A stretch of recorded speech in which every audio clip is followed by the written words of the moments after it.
Good afternoon, everyone, and welcome. Great to have you with us today, clients, partners, ecosystem players, and Atos colleagues from around the world. My name is Remco Dijkboom, and I'm the head of the Future Makers Research Community here at Atos. You're joining a session that is part of the Agentic AI Week of Atos, a week of open, live conversations focused on how Agentic AI is moving from experimentation into real operations, generating impact at scale. This week is organized by the Atos Future Makers Research Community, our global innovation network driving thought leadership and real-world learning across Atos and beyond. If there's any lesson we are learning about agentic AI, this is it. You cannot scale autonomy if you don't first understand how work actually happens. Before introducing agents, orchestration, or autonomy, leaders need to visibly into processes, bottlenecks, and variability, and where AI can truly make a difference. And that's exactly the focus of today's session. Today's session is titled See the Work, Scale the Impact, the Atos Client Zero Agentic AI Journey with Scalar partner KYP.ai.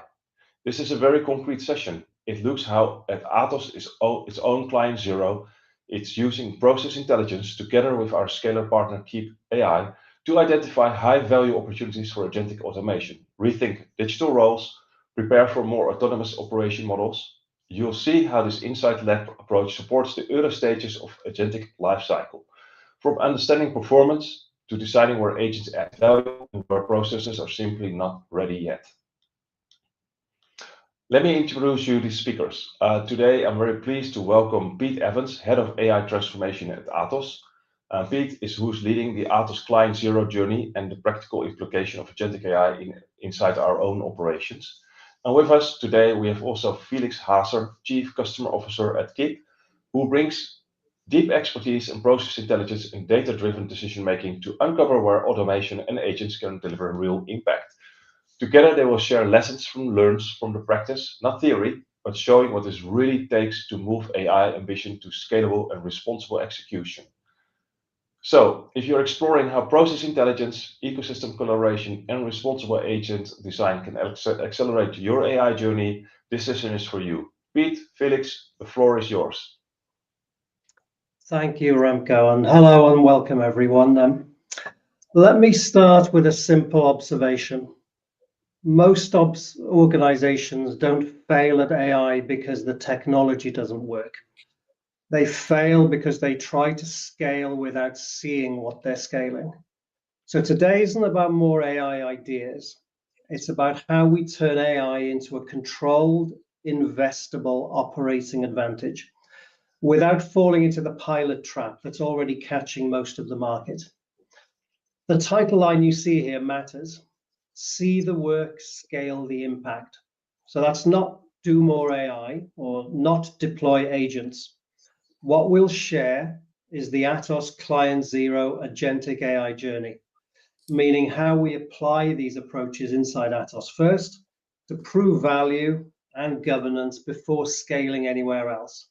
And it's built with KYP.ai. And there's one idea I want you to track all the way through. Operational truth leads to ROI, and ROI is what allows governed scale. When organizations skip that sequence, they don't get transformation, they get a growing portfolio of pilots and rising cost. So to preview the next 30 minutes or so, I'll show you why agentic AI ROI breaks at scale. Then Felix will show how KYP.ai restores operational truth with measurable evidence, and then how we applied that as Atos Client Zero to move from pilots to governed outcomes. In short, we'll see the problem, in other words, why ROI and pilots fail, to see the work, so what KYP.ai reveals, to scale the impact. So what we proved in Atos as Client Zero. So, first of all, pilot success is not ROI. ROI is repeatable governed execution. The failure mode is predictable. Pilot proliferation, fragmented ownership, and optimism without an operating model. Gartner's warning is stark here. Over 40% of agentic AI projects are predicted to be cancelled by the end of 2027. Not because the demos are bad, but because costs rise, the value stays unclear, and risk controls aren't adequate. The purpose of this conversation is to avoid that outcome by proving ROI early and deliberately. So this is one of my favorite slides. It's a Gartner slide, so full credit to them. I first saw this at a Gartner symposium in Barcelona last year, and it articulated and resonated with my experience of the past months and years. So let me put a simple frame on why ROI has been so hard. AI doesn't have one business case, it has three. So the first one, according to Gartner, is what they call defend. So this is where most Gen AI programs start. So you have productivity, speed, better decisions. It delivers return on employee, which is important. So capacity, cycle time, quality, fewer backlogs. But here's the trap.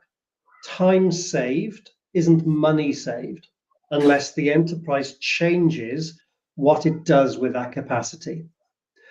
The second business case is what Gartner calls extend. So this is where you earn that return on investment, the real P&L impact. The difference is not just the technology, which you can see up above there with traditional and agentic. It's the operating model move. You redesign the workflow, you change the roles, you reduce the rework, and then you take cost out or create measurable throughput. That often means re-engineering teams and processes and renegotiating vendor spend. That's the hard work that converts productivity into financial value.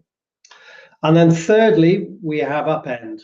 So this is the longer horizon bet, new products, new operating models, new revenue mechanics, what Gartner frames as return on future. So higher uncertainty, bigger upside, and you manage it like a portfolio of strategic bets, not a stack of pilots. So when we say move from return on employee to ROI and beyond, what we're really saying is defend equals adoption plus guardrails. Extend is workflow redesign plus cost and revenue mechanics. And then upend is portfolio bets and business model change. And the slide here is a reality check. The implementation of Gen AI is the easy part. The value only shows up when the organization changes. And for that, you need increased visibility. So here's the root cause in one sentence. You can't automate what you can't see. Most organizations don't see the work end to end.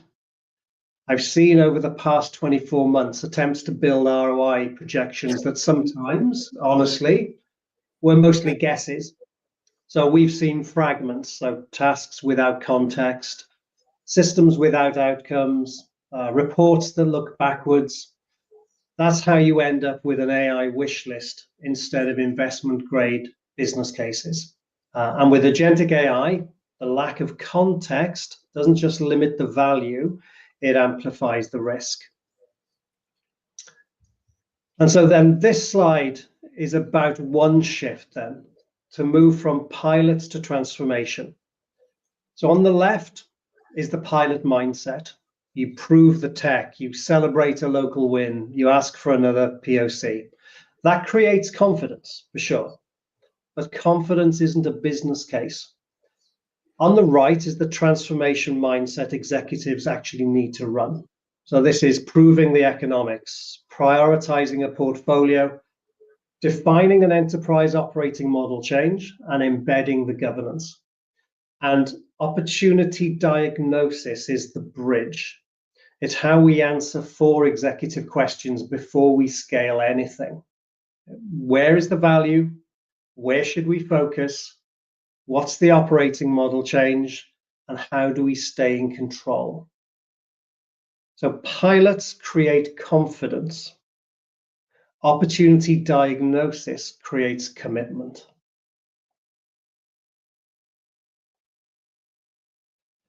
So this model then maps exactly to that. So the radar, here is KYP.ai. So this shows the operational truth and what makes ROI visible from real data. The engine with Atos, we build and run agents in production across enterprise complexity. And then we have the bridge together. So it's where governance and control comes in, and it's how we accelerate without losing grip. And all of the pieces matter. Visibility, execution, governance. The differentiator here isn't more pilots, it's a governed path to compounding outcomes. So if the root cause is scaling without seeing, the next question is, how do we get operational truth that's strong enough to underwrite ROI? That's what KYP.ai gives you, a 360-degree view, ROI modeling, and agent-ready context. And this is the perfect moment then to bring in Felix to show you what operational truth looks like in practice. Thank you, Pete. So KYP resolves the ROI challenge, and ROI is something that Pete has mentioned a lot of times already in the previous slides. So what KYP offers as a capability is turning process intelligence data into executable and scalable AI agents. So how do we do that? Number one is KYP gives you a 360 view on the organization, along people, organization, technology, and the process, of course. That can then lead to workforce analytics or process and task mining, how you may know it already. Then the second step is our business transformation engine. This engine is giving the context, guidance, and prioritization for process intelligence, automation discovery, but most importantly, ROI modeling. And the third step is that KYP is also the agentic AI enabler. So with the context and with the data we are sourcing, you can give business context, action details, and agent code to create an agent just from this context. So this intelligence really enables you to drive the next generation of AI agents at enterprise scale. So let me drill down a little bit. So what KYP desktop app is doing is it collects atomic events, interaction events from how humans interact with machines, with the technology, in a data compliant, lightweight, and very flexible way. And then our correlation engine and enrichment engine is doing event correlation, aggregation, but also validation. The one thing that is important here, that this can all be fine-tuned by humans, by analysts that are analyzing the data, so that also the output that KYP gives to customers and enterprises is not only a digital feature and is not only machine driven, but is also a human validation in the loop. So what are the four things that we are actually providing as process and AI automation identification? So number one is, with this data, companies and enterprises can baseline their reality of work execution. As we are collecting 24/7 data, 365 days a year, with sometimes thousands of machines connected, this is really giving you the reality of work execution and processes with a zero touch. The second is that this database can deliver precision diagnostics for automation. That means really a deterministic way of looking to where in my organization and in my processes can I best automate, and what is the benefit of doing so. This then, also number three here, powers AI agents with contextual data, because what is done by humans and sometimes a little bit automated already today can maybe in the future be done by AI agents directly. And as we are collecting all the atomic artifacts of how people and humans interact with machines, this can be used to create an AI agent or AI agents, several ones directly from this data.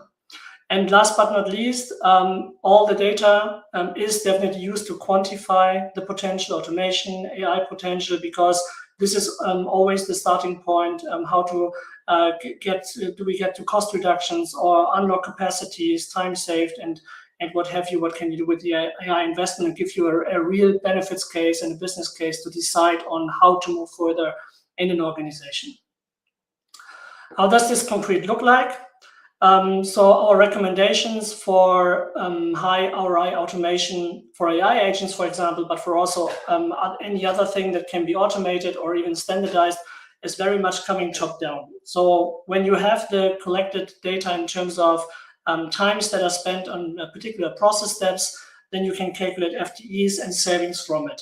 Why is top-down prioritization so important?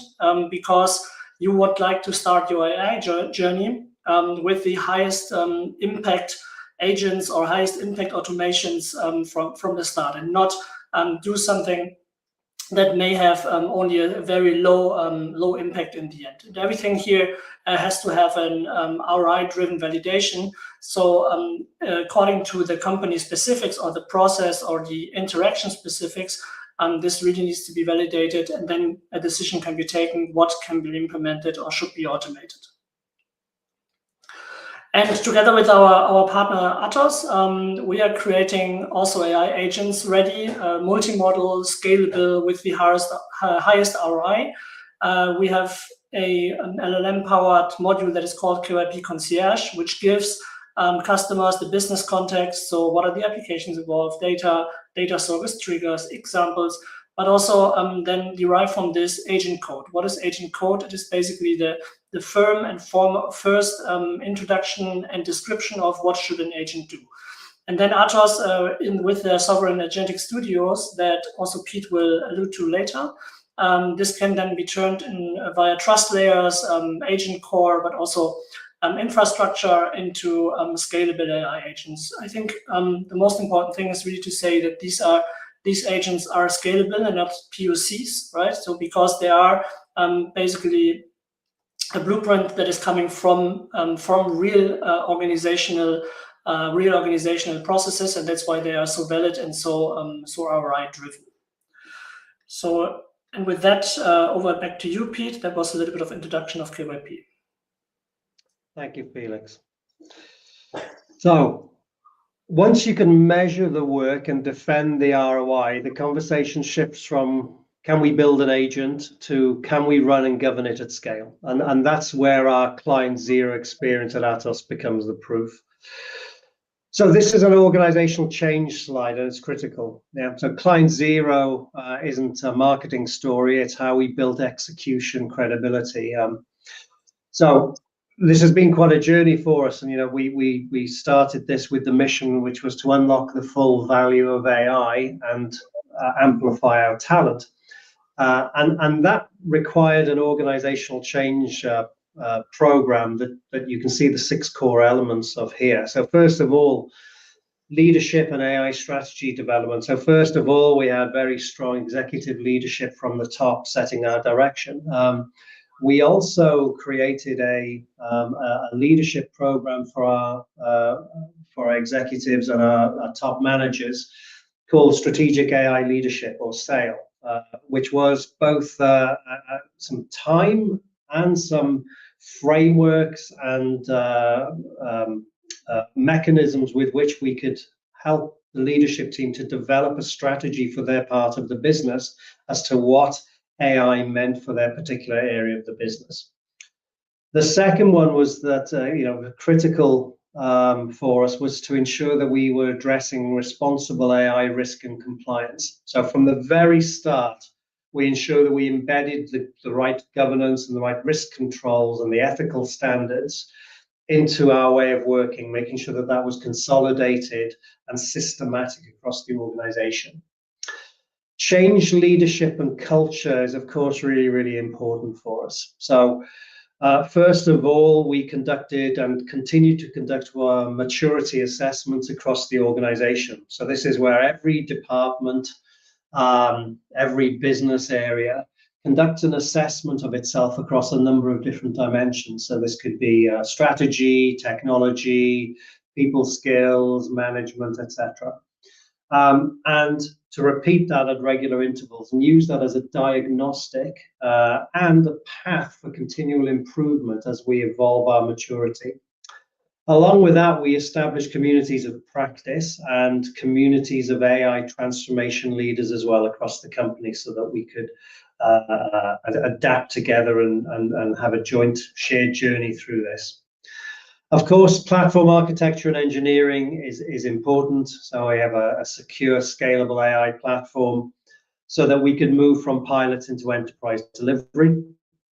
A critical component, of course, when it comes to amplifying talent is addressing the AI literacy. And the important thing here was to create targeted training curricula that allowed us to ensure that the individual needs and the team needs are being met with that literacy. So it's not a one-size-fits-all. We're actually targeting the curricula of particular personas. And what that led to is, over 400 use cases, either in development or deployed across all of our different business functions. And just that sheer number as well across the portfolio shows the importance of needing to have something that allows us to prioritize value and identify the ROI. With that, if we move into a specific example, Client Zero means that we practice this on ourselves first, so inside Atos, before we scale it anywhere else. So in our procurement function, the step change here wasn't a polished pilot. It was removing the manual grind of data capture and creating an impact engine. So in other words, work that we could see, measure, and steer. And then that's where the human story then came in. So we were able to automate the repeatable low judgment work so that teams can focus on the exceptions and decisions that actually require the expertise. So once you have that visibility, other elements such as the differences across locations, cycle times, rework loops, handoffs, they stop being noise. They become steering signals that we can use to target improvement first, and then where to deploy agents safely for compounding impact. See, and this was worth, and again, because of the use of KYP.ai, we were able to demonstrate 25% productivity improvements here. And that was something that was possible because we could validate it with clear data. So this is then what leads us into what we now run, which is called the Agentic Opportunity Diagnostic.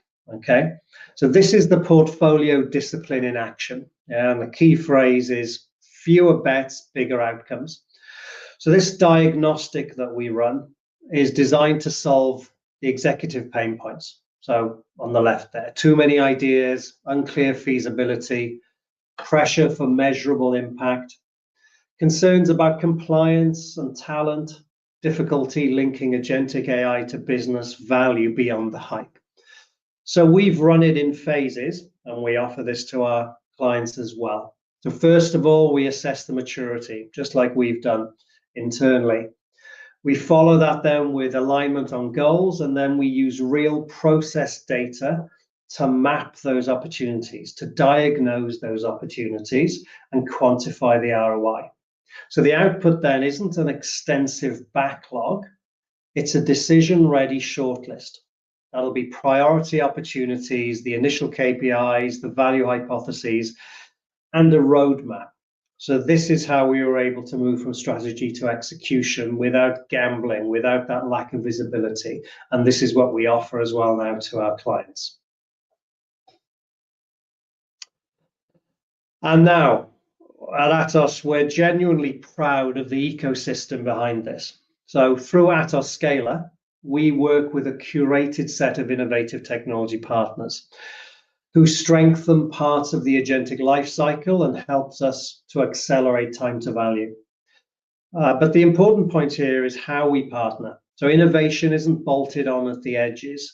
It's brought into the studio where it's evaluated, integrated, secured, and governed before it scales. So that's how we get the best of both worlds within Atos. We get that startup speed and specialist capability with enterprise-grade sovereignty, compliance, and operational certainty. And that's why partners like KYP.ai matter here. They accelerate the see and size the value stages. So while the studio ensures everything runs under the same governed, sovereign-ready operating model. So to explain the approach that you see here, we start by understanding how the process really runs. Yeah, so this is where the agentic diagnosis comes in. We then identify where the agents create value, and then we build a fact-based business case. Then we can move on to defining the tasks to delegate, create those agentic roles, integrate enterprise grade, and then track the cost to serve per agent and workflow. So linking that execution to the business KPIs. And that's increasingly important as we move to an outcome-based model. So this aligns with what we've discussed internally. The shift isn't a tool upgrade, it's a delivery and operating model upgrade and a move towards service as software with a mixed human and agent teams. So then the through line here in terms of the measurable outcomes is not the exact numbers per se, it's the mechanism. The results here are quantified and they come from observed operational reality, not assumptions, not guesswork. And they're sustained because delivery is tied to governance and KPIs. So when we talk about uplift, that could be cycle time reductions, productivity gains, savings. What matters is the measurement approach, and that's robust enough to make the scale decisions with confidence. And that's what the combination of our Agentic Studio and KYP.ai brings for us. So finally then, let me land this in one sentence. The 2026 differentiator isn't more AI, it's operable AI tied to outcomes. So KYP.ai makes the work visible and investable. Atos makes agentic delivery scalable and sovereign ready. And our discipline is to pick fewer bets, industrialize faster, and govern always. So here's the next actions I'm asking for. First of all, look for a 30-day agentic opportunity diagnostic and a 60-day proof of value. Appoint an executive sponsor plus a process owner so that together we can move from enthusiasm to execution. So if we do that, you'll have a quantified shortlist, clear KPIs, and a governed scale path, not another set of pilots. And we can start immediately. Contact us at agenticai@atos.net or me directly. And with that, I'd like to thank you for your time and attention today. And to Felix and the team at KYP.ai, thank you for partnering with us and bringing the KYP perspective. Thank you. Thank you.